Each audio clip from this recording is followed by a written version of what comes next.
They call him the Father of America. His face is carved into mountains. His name is printed on money. But what if the man you were taught to admire is only half the truth? What if behind the heroic paintings and school textbooks, there was a darker side, one they never wanted you to question?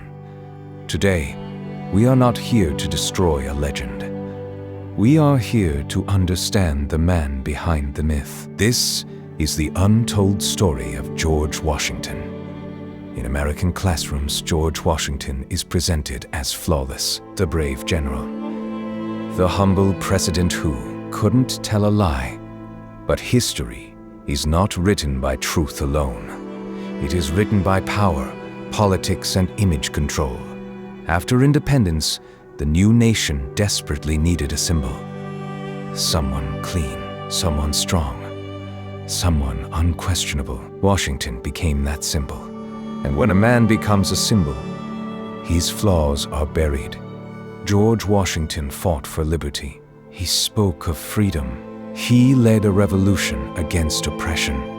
Yet, at the same time, he owned over 300 enslaved human beings, men, women, and children who had no freedom, no voice, no choice.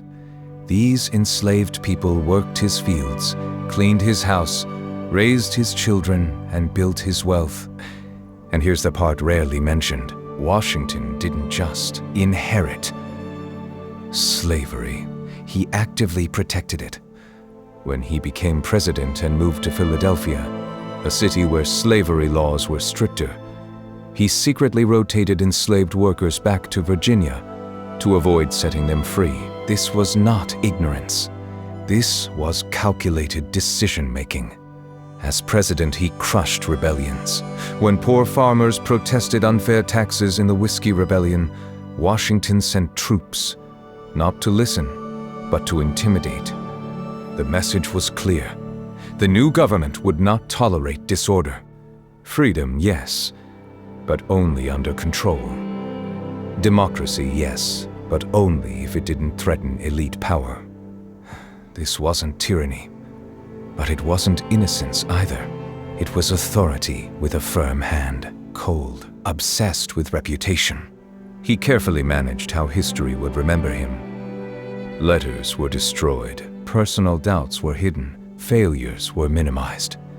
Even his famous decision to free enslaved people in his will, often praised, came after his death, when it could no longer affect his political standing.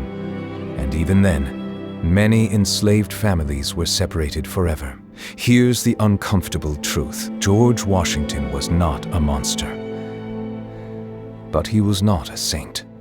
He was a man of his era, who benefited from injustice and chose compromise over courage. He helped build a nation while denying humanity to others. That contradiction is the real legacy. History isn't meant to make us comfortable. It's meant to make us aware. When we turn leaders into gods, we stop learning from their mistakes. George Washington's story teaches us this. Greatness and cruelty can exist in the same person. And the most dangerous lies are the ones we were taught as children. If they hide this from you, what else have they never taught? Subscribe for History Without Filters, because the truth doesn't fear questions.